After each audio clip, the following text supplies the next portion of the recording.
M A feng, M A Saoji এবং তার aunty গাড়িতে করে ঘুরতে বেরিয়েছিল। তারা একটি মলে ঘুরতে যায় এবং ফুল কেনার জন্য একটি রুমে প্রবেশ করে। তারা সেখানে গিয়ে ফুল দেখতে থাকে। সাউজি সেখান থেকে একটি ফুল কেনে এবং তার খালাকে একটি উপহার দেয়। ফুল কেনা শেষ করে তারা ওই রুম থেকে বেরিয়ে পাশের রুমে প্রবেশ করে এবং তাদেরকে অনেক খুশি দেখাচ্ছিল। কিন্তু ফেং ভিতরে প্রবেশ না করে বাইরে দাঁড়িয়ে দেখতে থাকেন। বাবাকে বলে, বাবা আমাকে বাঁচাও, কিন্তু ফেং তাকে না বাঁচিয়ে স্থির হয়ে দাঁড়িয়ে থাকেন এবং কল্পনায় চলে যান। ভাবতে থাকেন অপারেশনে গ্রেনেডের উপরে ঝাঁপিয়ে পড়েছিলেন তার সহকর্মী। সহকর্মীর মৃত্যু ফেং আজও ভুলতে পারেননি। ফেং দরজা খুলেন এবং দেখেন একটি মেয়ে দাঁড়িয়ে আছে এবং মেয়েটি হাই বলে ঘরে প্রবেশ করে এবং সাউজিকে দেখে খুব খুশি হয় এবং সাউজি গিয়ে তাকে জড়িয়ে ধরে। সাউজি বড় হয়ে গেছে।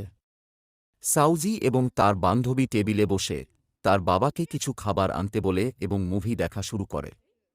তার বান্ধবী বলে যে মুভি তো তোমাদের নানা নানির বাসায় দেখার কথা।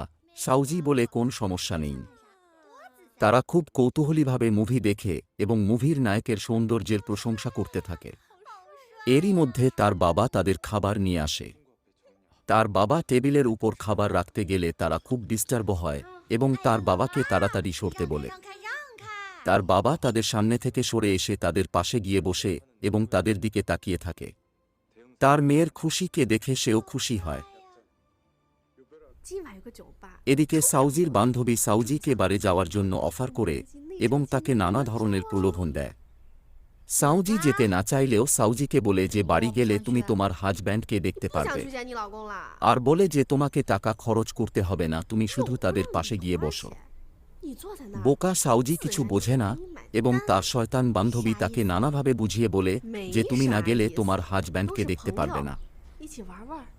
তার বান্ধবী যা মনে চায় তাই বলে তাকে বাড়ি নেওয়ার জন্য।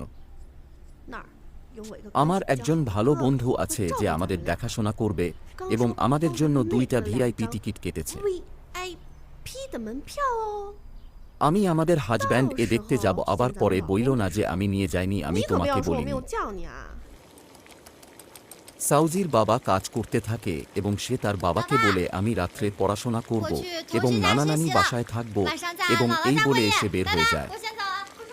সাউজি যাওয়ার সাথে সাথে বাইরে একটি গাড়ি দেখা যায় যাতে টেরোরিস্টরা থাকে। তাদের বাড়ির উপরে আক্রমণ করে তাদের বাড়ির ভিতরে গ্রেনেড নিক্ষেপ করে সাথে সাথে সাউজির বাবা পড়ে যায়।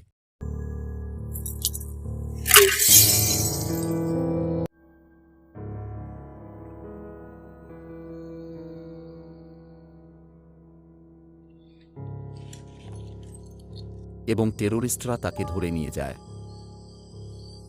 এম এ ফেংকে গাড়িতে তোলার সাথে সাথে গাড়ির সামনে বসে থাকা টেররিস্ট একটি রিমোট বের করে এবং রিমোটের সুইচ চাপ দিয়ে এম এ ফেং এর ঘরকে বোমা দিয়ে উড়িয়ে দেয়।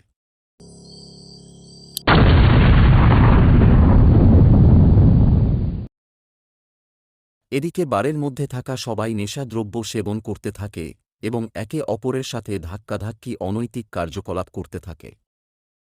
তখনই সাউজি এবং তার বান্ধবী বারের মধ্যে প্রবেশ করে সাউজি যেতে না চাইলেও তার হাত ধরে টেনে নিয়ে যায়।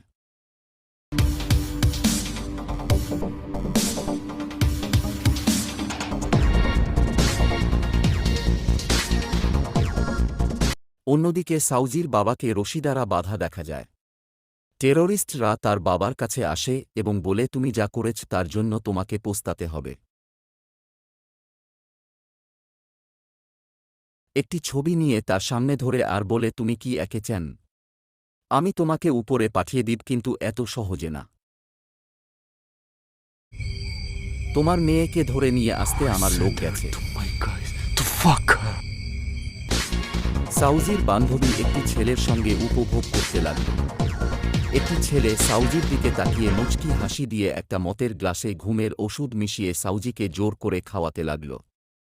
অন্যদিকে সাউজির বান্ধবী ওই ছেলের সাথে বাথরুমে গিয়ে বিবাহ বহির্ভূত কাজ করতে থাকে। এম এ ফেং নিজের হাতের রশি ছিঁড়ে ফেলার চেষ্টা করতে লাগলেন। রশি ছিঁড়ে গেল এবং তিনি একজন করে সব টেররিস্টদের মারতে থাকেন।